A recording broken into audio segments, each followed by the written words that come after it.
Alright, so let's get right into it. Mistake number 1, installing League of Legends. Luckily for us, this is a really easy mistake to fix, because all you need to do is come in here and click this button. Well, can't do it. Guess I'll try again next year. And I'm fucking addicted! So I can't quit! So I've been stuck playing this game for the past 6 years, and while I've lost both my soul and my chance at ever finding happiness in the process, I have at least made it to a somewhat decent rank, so I've sort of got something to show for it. Because I'm pretty decent at this game, I recently decided to coach some of my silver, gold and plat friends who have been stuck for quite a while, and my god, some of the horrors I saw. So you had this one guy who was actually trying to play River Shen seriously in ranked, and then there was this other guy playing Shaco with Ignite and Smite, which you're probably thinking is kind of normal, right? Like, people normally run Ignite on Shaco, but nah, because this Shaco was mid lane, and he actually won. Man, I saw some disturbing stuff. If you're in those ranks, I feel sorry for you, I'm not even gonna lie. But other than that, I also noticed that there were a few mistakes that were insanely common among all the people I coached. Whether they were silver 4 or plat 2, I was seeing these mistakes again and again and again, so I thought, you know what, I'm gonna put an end to all of those mistakes with this one video. So I present to you the 20 most common low elo mistakes. 1. Clicking too far away from your champion. Clicking close to your champion means you can move and change direction more frequently because you spend less time moving your mouse. So your movement becomes harder to predict for the enemy and you can react to things quicker. 2.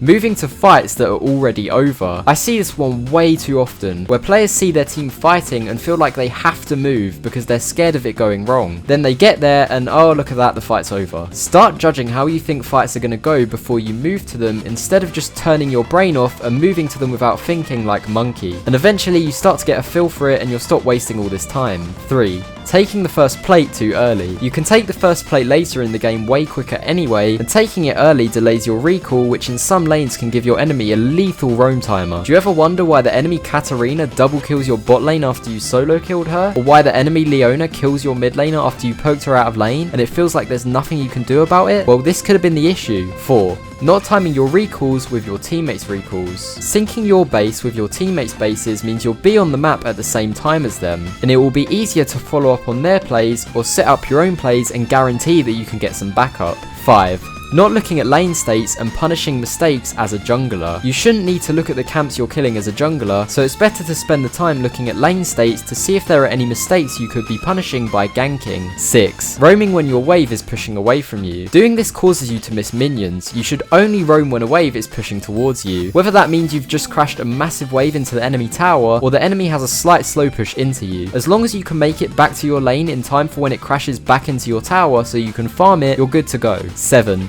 Having 2 wards in your inventory at once. Pretty self-explanatory, just place your wards, man. It doesn't even matter where you put it, just slap it in your lane if you have to. I've seen people climb multiple divisions just trying to avoid having 2 wards at once. They place a ward, it results in a pick, it results in a win. Happens again and again and again, and they climb. 8. Not shot calling with pings. If you call a shot and it works, that's great. If you call a shot and it doesn't work, it's a disaster in that game, but you can learn from it so you don't do it again, so it's not the end of the world. Whereas if your teammate calls a shot and it doesn't work, it's a disaster in that game and you can't learn anything from it since it wasn't even your call. You need to be the one making the decisions for your team if you want to climb fast. And don't use the excuse that people don't listen to pings. You should be doing it anyway to build habits for when they do start listening. This is especially true for pinging your teams off of lost fights.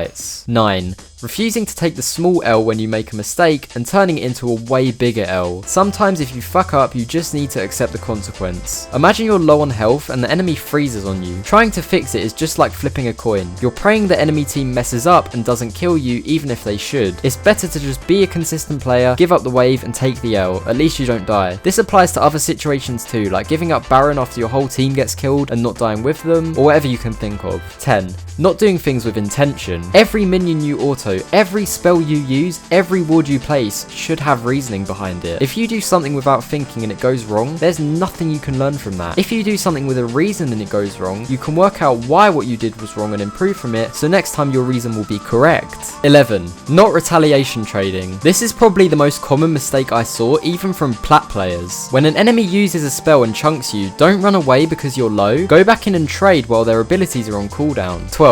Not having a game plan. Similar to the intention thing, thing a second ago, if you come up with a game plan in the loading screen and it goes wrong, you can analyze it to find out why it went wrong. If you don't have a plan, there's nothing for you to analyze and nothing for you to learn. 13. Not thinking 30 seconds ahead. You should constantly be thinking 30 seconds ahead, kind of like with moves in chess. Ask yourself, what state do I want my lane to be in 30 seconds? What countermeasures does the enemy have to stop me from reaching that state? And how can I stop those countermeasures from working? 14. Having a slow clear speed as a jungler. If you play jungle and don't clear almost perfectly, there's really no excuse. It's literally just PvE, and you can go into practice tool and run through your clear as many times as you need to perfect it. I've seen this mistake lose games countless times, and it sounds like a minor thing, but trust me, it isn't. 15. Freezing when you should be getting prio. If dragon is up or one of the other laners on your team is about to get dove, it's probably not a good time to freeze. 16. Shoving when you don't need prio. If dragon isn't up and all your lanes are chilling, you should just chill as well. 17. Not making any cross-map plays. If the enemy dives bot, you should go grab herald or invade top or dive top or make any other kind of play. Don't give up things on one side of the map for completely free. 18.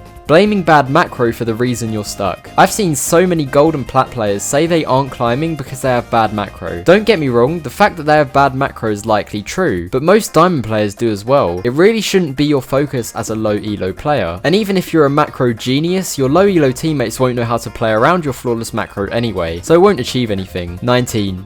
Blaming external factors for losses. You're wasting your time, man, just don't. Do you think Faker, Doper or Caps are typing about how their junglers lost them the game? Obviously they aren't, right? So if you want to climb like they did in the past, why should you be doing it? 20. Being a jungle main and not understanding how lanes work. I could have just ended it at jungle main, to be honest with you. When you decide how to path as a jungler, it should be based on the states of different lanes. If you don't know how laning works, then you can't path well. I and many other coaches would recommend trying out a lane on a smurf if you want to climb to high elo as a jungler. And boom, that's it. It took quite a long time for me to compile these tips. Obviously I had to coach people and talk to other coaches as well, so if you feel like you learned anything, I'd really appreciate a like. Either way, thanks so much for watching. In a bit.